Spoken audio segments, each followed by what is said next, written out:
Hello दोस्तों, इस video में हम जानेंगे भगवान जगन्नाथ के बारे में और जगन्नाथ पुरी धाम के बारे में। मंदिर का निर्माण कब हुआ, कौन से राजा ने मंदिर बनवाया और भगवान जगन्नाथ की मूर्ति कहां से लाया और किसने बनाया, ये सब के बारे में हम जानेंगे। और मंदिर कब बना इसके बारे में जानेंगे, कौन से सन में बना और कितने साल हो गए, कितने हजारों साल हो गए, उसके बारे में हम जानेंगे। और मंदिर का निर्माण कौन से राजा ने किया इसके बारे में भी जानेंगे और उस राजा का नाम क्या है ये भी हम जानेंगे। गाइस, ये वीडियो बहुत इंटरेस्टिंग होने वाला है, तो वीडियो को ज़रूर लाइक करें और चैनल को सब्सक्राइब करें और शेयर ज़रूर करें। और अगर आपको कमेंट करना हो तो कमेंट कर सकते हैं। चलिए वीडियो स्टार्ट करते हैं। तो जानते हैं दोस्तों जगन्नाथ मंदिर के बारे में। श्री जगन्नाथ मंदिर ओडिशा राज्य के पुरी में स्थित है। जगन्नाथ का अर्थ है जगत के स्वामी और 4 धाम में एक धाम पुरी धाम है। बद्रीनाथ, द्वारिका, तिरुपति बालाजी और जगन्नाथ, ये 4 धाम होते हैं, जिनमें एक धाम है हमारा जगन्नाथ जी। कृष्ण भगवान को ही जगन्नाथ भगवान कहते हैं। श्री जगन्नाथ भगवान का वार्षिक रथ यात्रा बहुत ही प्रसिद्ध है और विदेशों में भी रथ यात्रा का उत्सव मनाया जाता है। श्री जगन्नाथ भगवान के मंदिर में 3 भगवान मुख्य है। बलभद्र यानी बलराम, जगन्नाथ यानी कृष्णा और बलराम की बहन का नाम है सुभद्रा। और जब पहले भगवान जगन्नाथ जी का प्रकट नहीं हुए थे तब उन्हें नील माधव के नाम से जाना जाता था। नील माधव नाम से पूजा किया करते थे। भील सरदार विश्वासु के आराध्य देव थे। हजारों साल पहले भील सरदार विश्वासु नील पर्वत के गुफा के अंदर नील माधव भगवान की पूजा किया करते थे। मणि के रूप में भगवान जगन्नाथ थे, जिन्हें नील माधव के नाम से जाना जाता था। पुरी के राजा इंद्रद्युम्न को सपना आया। उनके सपने में श्री हरि नारायण भगवान आए और उनसे कहा कि मैं मणि के रूप में स्थित हूँ, नील पर्वत के गुफा में भील सरदार विश्वासु के पास हूँ, नील माधव के रूप में। राजा इंद्रद्युम्न ने अपने भाई विद्यापति को भेजा भीलों के सरदार विश्वासु के पास नील माधव भगवान के बारे में पता लगाने के लिए। भील के सरदार विश्वासु को विद्यापति ऐसे ही नील माधव भगवान को मांगते तो नहीं देते, इसीलिए उनकी बेटी से शादी कर ली चालाकी से। भीलों के सरदार विश्वासु के बेटी के जरिए नील माधव भगवान को चुराना चाहते थे। विद्यापति ने भगवान की मूर्ति चुरा लिया और अपने भाई इंद्रद्युम्न को दे दिया। भील सरदार विश्वासु बहुत दुखी हुआ अपने भगवान खो जाने पर। जगन्नाथ भगवान अपने भक्त के दुख नहीं देख पाए और फिर से वापस आ गए विश्वासु के पास। नील माधव भगवान जाते जाते इंद्रद्युम्न से कहा, राजन तुम भव्य मंदिर का निर्माण करो। राजा इंद्रद्युम्न ने मंदिर बनवा दिया और भगवान विष्णु से कहा भगवान को विराजमान होने के लिए मंदिर में। भगवान नारायण ने इंद्रद्युम्न के सपने में आके कहा, भगवान ने कहा कि तुम मेरी मूर्ति का निर्माण कराओ। द्वारिका से बड़ा पेड़ का भाग तैरते तैरते पुरी आ रहा है समुद्र के मार्ग से। राजा ने अपने सेवकों से कहा और पेड़ का भाग को बाहर निकाला, लेकिन उसे कोई उठा नहीं पाए। बहुत लोग मिले लेकिन उठा नहीं पाए। सब लोग मिल के भी एक पेड़ का भाग को उठा नहीं पाए। तब राजा को समझ आ गया, नील माधव के अनन्य भक्त विश्वासु सबर कबीले के मुखिया विश्वासु की सहायता लेनी पड़ी। तब पेड़ का भाग उठाया गया। फिर राजा ने मूर्तिकारों को बुलाया।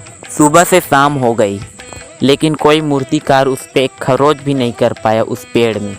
तब संध्या के समय एक वृद्ध व्यक्ति आए। वृद्ध व्यक्ति जो थे विश्वकर्मा, देव शिल्पी विश्वकर्मा, जिन्होंने द्वारिका नगरी का निर्माण कराया था। राजा को कहा 21 दिन में मूर्ति बनकर तैयार हो जाएगा, लेकिन एक शर्त थी, 21 दिन तक मूर्ति का निर्माण करूंगा, एक कमरे के अंदर मूर्ति का निर्माण करूंगा। इस बीच मुझे किसी का बाधा नहीं चाहिए। 21 दिन तक कमरे के अंदर कोई नहीं आएगा और 21 दिन से पहले किसी ने दरवाजा खोला तो उसी समय मूर्ति बनाना छोड़ दूंगा और चला जाऊंगा। इसीलिए मुझे 21 दिन तक एकांतवास चाहिए मूर्ति बनाने के लिए। विश्वकर्मा जी ये कहकर चले गए और उनको जो जरूरत का सामान था वो ले लिया। 21 दिन तक राजा इंद्रद्युम्न और उनकी पत्नी ने पहरा दिया कमरे के बाहर और उनके भाई विद्यापति ने। राजा इंद्रद्युम्न की पत्नी को शक हुआ। पहले मूर्ति बनाने की आवाज आती थी, अब मूर्ति बनाने की आवाज नहीं आ रही है। कहीं वृद्ध व्यक्ति को कुछ हो ना गया हो। रानी को यह चिंता हो गया और रानी ने दरवाजा खोल दिया। वृद्ध मूर्तिकार कमरे के अंदर नहीं थे, वो गायब हो गए। रानी और राजा ने भगवान की मूर्ति को देखा तो आधे आधे बना दिया है और मूर्तिकार गायब हो गया। जगन्नाथ भगवान का उंगली नहीं बनाया, न पैर नहीं बनाया। जगन्नाथ भगवान भी थे और बलभद्र भगवान भी थे और सुभद्रा माता भी थी, लेकिन उनके उंगलियां नहीं बनाए और पैर नहीं बनाया थे मूर्तिकार ने, और गायब हो गए। राजा इंद्रद्युम्न ने भगवान की मर्जी है कह के वही जगन्नाथ भगवान की मूर्ति को जगन्नाथ मंदिर में स्थापना कर दिया। जो वर्तमान में जगन्नाथ मंदिर है वो 12वीं शताब्दी में बनाया गया था। लगभग 1000 साल हो गया है। कहीं कहीं यह भी कहा जाता है कि ईसा पूर्व से पहले मंदिर बन चुका था और कहा जाता है कि 3 बार मंदिर टूट भी गया था। कहीं से राजा महाराजा बनाते गए। इतिहासकारों के मुताबिक 1174 ईस्वी में बन गया था जगन्नाथ मंदिर और 1197 में ओडिशा के राजा ने अनंग भीमदेव ने इस मंदिर का वर्तमान रूप दिया। इतने सारे राजा आए और चले गए, लेकिन जिन्होंने यह कार्य निभाया ने समुद्र से पेड़ का बड़ा भाग को निकाला और उसी से भगवान जगन्नाथ की प्रतिमा बनाई। जगन्नाथ भगवान का भोग रोज बनाया जाता है और बनाने की विशेष विधि होती है। जब कभी जगन्नाथ जी जाएं तो यह देख सकते हैं, एक चूल्हे में 7 मटके रख दिए जाते हैं।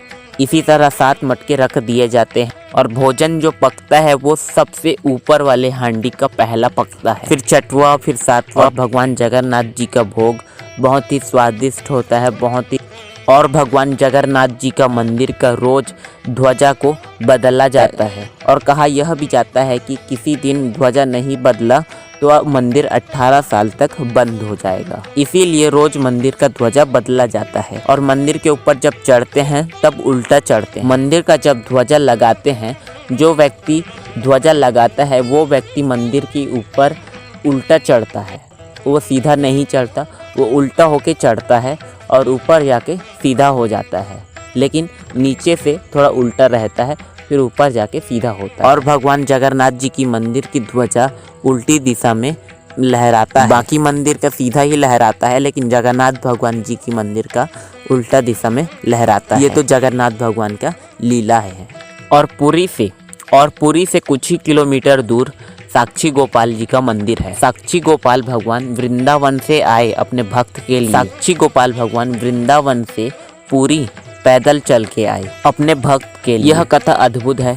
अगर आप पुरी जाएं तो साक्षी गोपाल जी का भी दर्शन कर सकते हैं। दोस्तों, इस वीडियो में इतना ही। आई होप दोस्तों आपको ये वीडियो पसंद आया होगा। पसंद आया तो प्लीज़ लाइक कर देना और चैनल को सब्सक्राइब कर देना। आपको यह वीडियो कैसा लगा प्लीज़ कमेंट करके ज़रूर बताइए। आपका एक लाइक मुझे बहुत सपोर्ट करता है और एक सब्सक्राइब मुझे बहुत सपोर्ट करता है, तो लाइक और सब्सक्राइब करना ना भूलें। Thank you for watching.